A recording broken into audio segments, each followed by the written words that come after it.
इसमें हमें सत्य असत्य बताना है।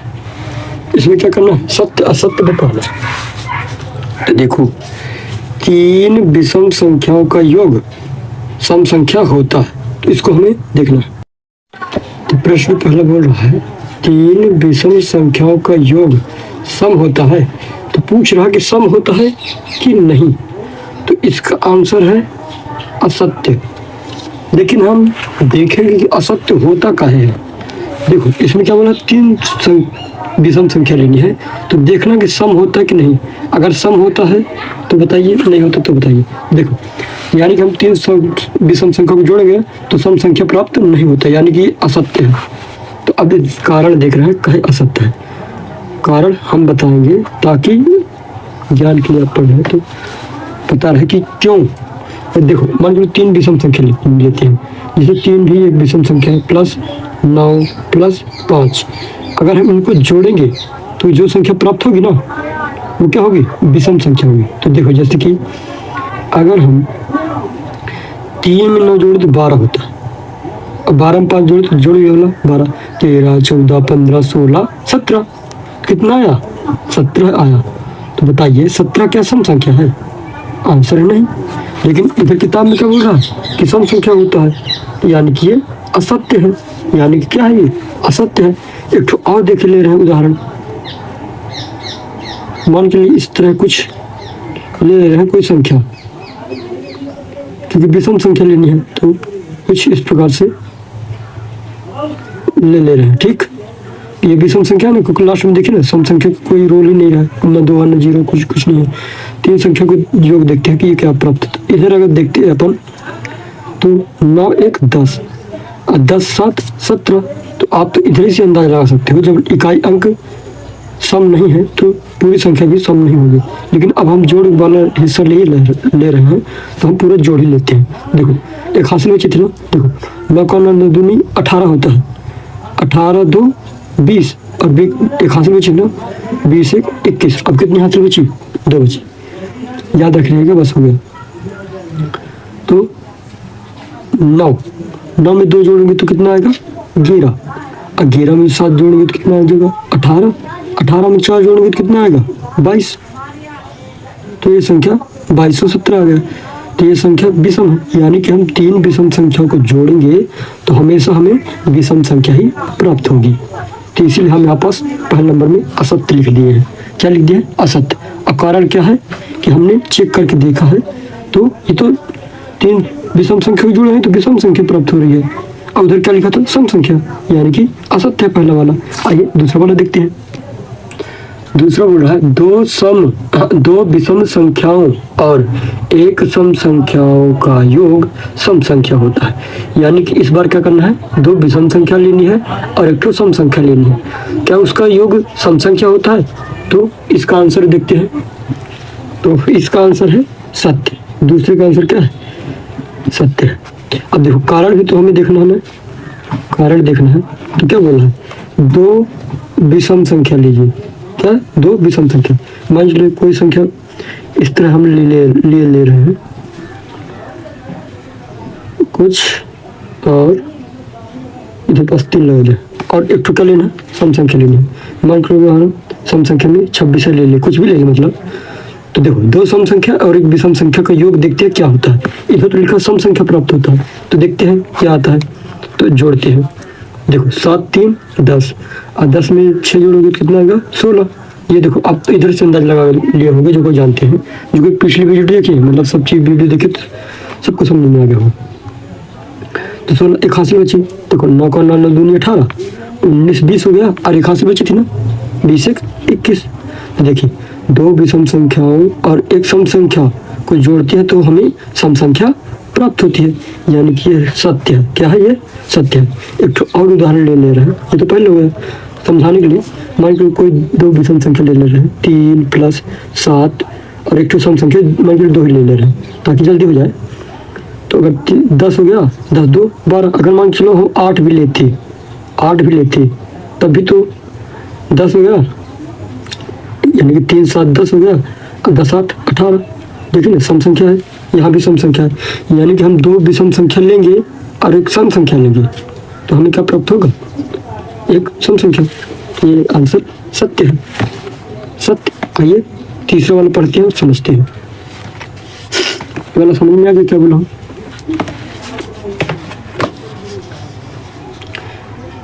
तीन विषम संख्याओं का गुणनफल विषम होता है, यानी कि इसमें क्या बोला गया है कि तीन गुणनफल लेना है, तीन विषम संख्याओं का गुणनफल यानी कि गुणा करना है, तो क्या विषम संख्या प्राप्त होगी?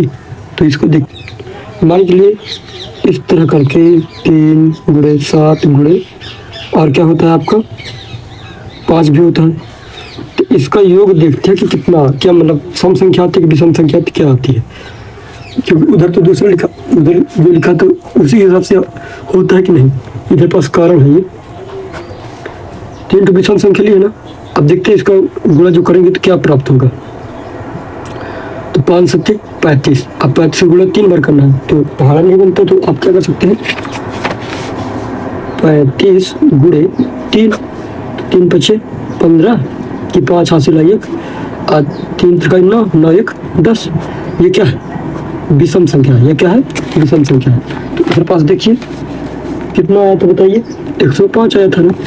तो इधर पास क्या बोला, 3 विषम संख्याओं का गुणनफल विषम होता है, तो बिल्कुल सही है, बिल्कुल भी सत्य है, क्योंकि हमने देखा भी है गुणा करके। मैं जो 3 की विषम संख्या इस तरह ले लेते 3 3 3, ये सभी विषम संख्या ना। 3 3 9 3 देखो 3 3 3 9 9 3 27, ये देखो 27, ये भी विषम संख्या है, यानी कि कारण सहित हम देख रहे हैं आंसर। आइए अब चौथा देखते हैं, प्रश्न नंबर चौथा क्या बोल रहा है।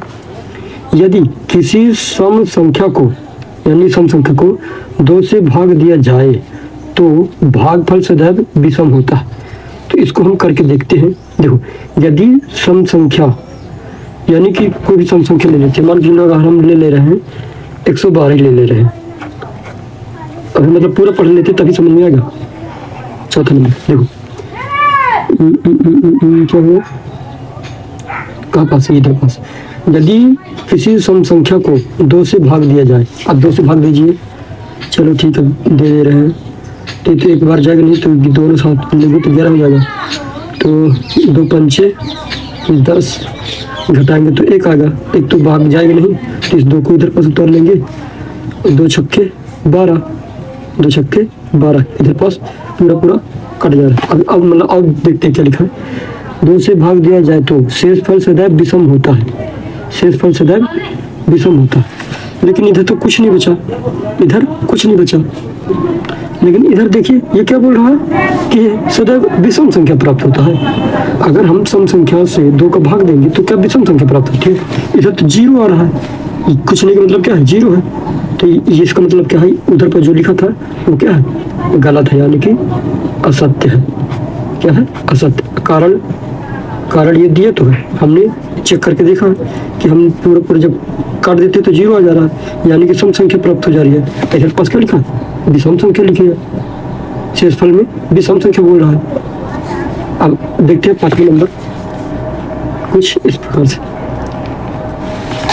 5वां नंबर क्या बोल रहा है कि सभी अभाज्य संख्याएं विषम है, बोल रहा है इसमें सभी अभाज्य संख्याएं विषम है।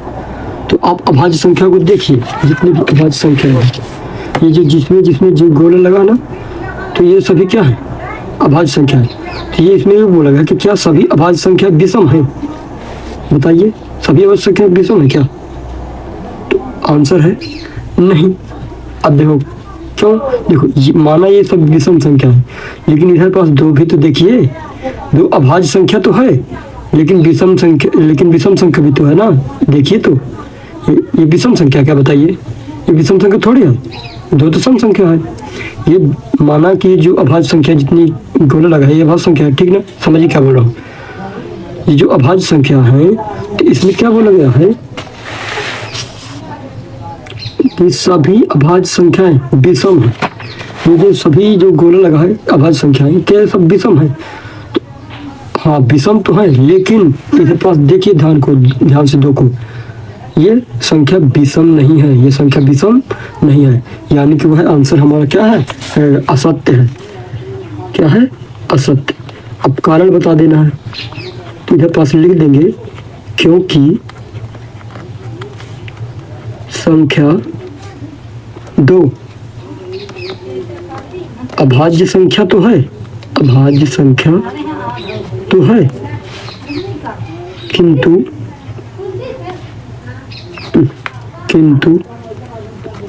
विषम संख्या नहीं है, विषम संख्या नहीं है। यानी कि उधर पास गलत लिखा था, क्योंकि 2 आपका भले ही 2 अभाज्य संख्या है लेकिन वह सम संख्या है, लेकिन उधर पास क्या लिखा था कि सभी विषम संख्या, सभी विषम संख्या है, तो विषम संख्या नहीं है 2 तो विषम संख्या नहीं है ना, ये तो आपको समझ में आ ही रहा होगा।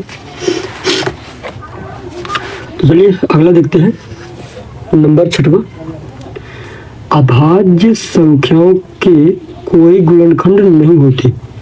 इसमें क्या बोला गया, अभाज्य संख्याओं के कोई गुणनखंड नहीं होते, यानी कि गुणनखंड 0 होते क्या, तो ऐसा हो ही नहीं सकता, क्योंकि हर एक संख्या का कोई ना कोई गुणनखंड होता ही है। तो इधर भी क्या है, गलत है, इधर भी क्या है, गलत, यानी कि असत्य है। ये 6वां नंबर भी क्या है, असत्य।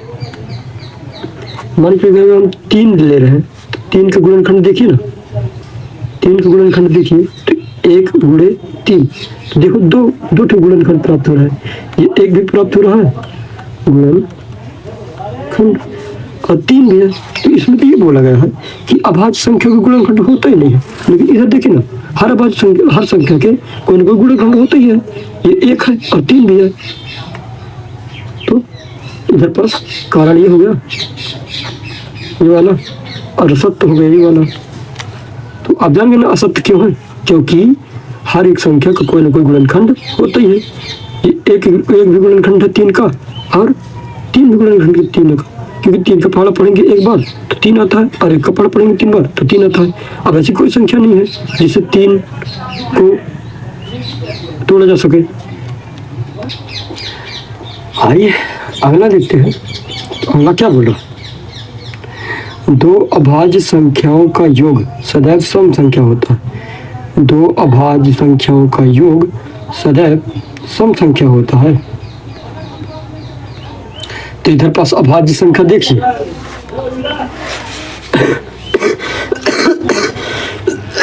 सॉरी, मान के लिए अभाज्य संख्या इन दोनों को योग करते हैं तो कितना आता है, 5 आता है। तो 5 क्या है, सम है कि विषम है, ये तो विषम है। लेकिन इधर पास क्या बोल रहा है कि यदि हम 2 अभाज्य संख्या का योग सदैव सम होता है, तो आंसर तो इधर ही पास गलत हो गया। तो हम 7वां का भी क्या कर देंगे, असत्य, सॉरी इधर असत्य। अब कारण बता देना कहे कि, क्योंकि क्या है, यदि 3 प्लस अगर 7 भी जोड़ते हैं अगर हम, तो इधर तो 10 आ रहा है, तो ठीक है, ये तो चलो ये फॉलो करता है, ये वाला फॉलो करता है। किंतु और भी देखते हैं ना, 3 प्लस अगर 5 अगर जोड़ते हैं, ये भी दोनों क्या है, अभाज्य संख्या है, तो इन दोनों को अगर जोड़ते हैं तो कितना आता है, 8 आता है। चलो ये भी फॉलो कर रहा है, लेकिन और देखते हैं, ये दोनों फॉलो कर रहे हैं, लेकिन क्या आप समझिए क्या बोल रहा हूँ। देखो इधर पास क्या बोला गया है कि 2 अभाज्य संख्याओं का योग सदैव सम आता है, मतलब सदैव सम संख्या होती है। तो मान के लिए इधर पास तो भी हटा देते हैं इसको। देखो अगर हम 2 विषम संख्या लेते हैं, मतलब 2 अभाज्य संख्या लेते हैं, अगर जोड़ते तो सम संख्या प्राप्त हुई, अच्छी बात है, इधर भी सम संख्या प्राप्त हुई, अच्छी बात है। लेकिन अभी और देखते हैं, किंतु अगर हम 2 प्लस 3 जोड़े तो कितना आता है, 5 आता है। तो क्या संख्या 5 क्या है, एक विषम संख्या है। लेकिन इधर पास क्या बोल रहा है कि सदैव सम संख्या। देखो प्राप्त होता है, ऐसी बात नहीं, प्राप्त होगा सम संख्या, लेकिन हर बार प्राप्त नहीं हो सकता, क्योंकि हम 2 अभाज्य संख्या को जोड़े हैं तो इधर पास 5 आया है, अब 5 सम संख्या नहीं है। तो ये असत्य जान गए क्यों। तो इनको आप चाहे तो मत लिखिए, इनको आप चाहे तो मत लिखिएगा, ये केवल समझाने के लिए कि हाँ अगर जोड़ते सदैव तो मतलब सम संख्या प्राप्त होती है, ऐसी बात नहीं है, लेकिन हमेशा प्राप्त नहीं होगी, हमेशा प्राप्त नहीं होगी कि हम 2 सम संख्या लेंगे, मतलब वो 2 अभाज्य संख्या लेंगे, उनको जोड़ेंगे तो हमेशा सम संख्या प्राप्त नहीं हो सकती। इधर तो प्राप्त होती है, अच्छी बात है, लेकिन इधर प्राप्त नहीं होती। लेकिन इधर पास क्या लिखा था उधर पास कि सदैव होती है, तो सदैव तो नहीं होती। तो अब तो इधर भी जान गए होंगे। आइए 8 में देखते हैं।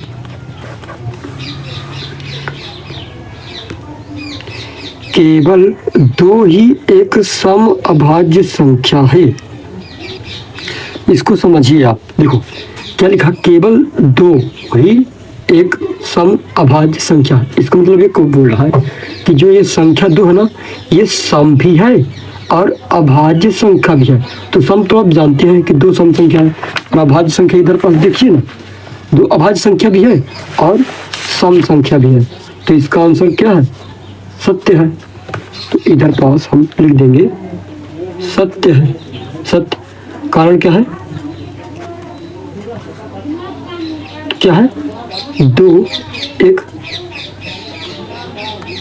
सम संख्या है तथा सबसे छोटी अभाज्य संख्या है। अभाज्य संख्या है। ये देखिए इधर पास, तो सबसे छोटी अभाज्य संख्या है ना, ये क्या है, अभाज्य संख्या। आप भाज्य अभाज्य के बारे में सब चीज जान चुके हैं। तो ये भी कारण हो गया, ये आपको समझ में आया होगा। अभी आगे देखते हैं। अब बोल रहा है अगला, सभी सम संख्याएं भाज्य संख्याएं हैं। क्या बोल रहा है कि सभी सम संख्याएं, ये जो सभी संख्याएं लिखी है क्या भाज्य संख्या है। तो इसका आंसर क्या है, तो इसका आंसर है असत्य। तो इसका आंसर भी सम संख्या है, यानी कि जो 2, 4, 6, 8, 10 ये सब हैं तो भाज्य संख्या है।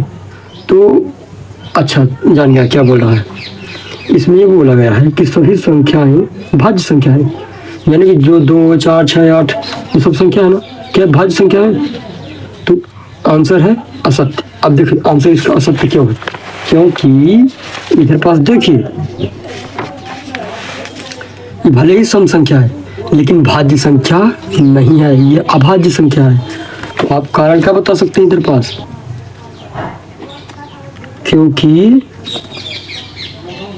संख्या 2 सम संख्या तो है किंतु भाज्य संख्या नहीं है, भाज्य संख्या नहीं है। अच्छा समझ में आ गया क्या बोल रहा है। देखो 2 सम संख्या तो आप जानते हो, 2, 4, 6, 8 जो 0 भी अगर आता तो वो सब संख्या है। 2 जो लिखा है वो सम संख्या तो है लेकिन भाज्य संख्या नहीं है। इसका कारण यही है क्योंकि ये भाज्य संख्या नहीं है, क्योंकि 2 क्या है, अभाज्य संख्या। 2 क्या है, अभाज्य संख्या। अब समझ में आ गया ना, क्योंकि ये जो इधर पास गोले लगे अभाज्य संख्या है, यानी कि ये स्वयं के अलावा किसी से काट ही नहीं सकती, स्वयं के अलावा किसी से काट भी नहीं सकती। तो चलिए अगला देखते हैं। देखो टाइम लग जा रहा होगा मेरे को पता है, लेकिन मेरा मेन उद्देश्य क्या है, आप लोगों को समझाना। तो क्या 2 सम संख्याओं का गुणनफल सदैव सम होता है, यानी कि क्या बोला है, हमेशा 2 सम संख्या लेना, अब गुणनफल मतलब गुणा करना है, तो क्या हमेशा सम संख्या प्राप्त होगा। तो इसका आंसर है बिल्कुल 10वीं का आंसर क्या है, सत्य। अब देखो कारण क्या है, कारण ये तो पता होना चाहिए। मान लो 2 सम संख्या लेती है, 2 भी और 4 लेते हैं, तो इसका उत्तर देखते 8 आता है, 8 आता है। तो ये सम संख्या है। मान लो अगर इस तरह 12 गुणे अगर हम 12 ही कर दें तो 12 दूनी 24 की 4 हासिल आई 2, 12 कम 12, 12 13 14, 140। ये भी सम संख्या है, यानी कि हम 2 सम संख्या को गुणा करेंगे तो हमेशा सम संख्या प्राप्त होगी। अगर हम इस तरह करें 11 गुणे 11 तो भी सम हो गया। अगर हम 8 गुणे 8 करते हैं तो 8 × 64, ये भी सम संख्या प्राप्त हुई। अब तो जान गए ना इसका कारण क्या है, ये आपको समझ में आ गया होगा।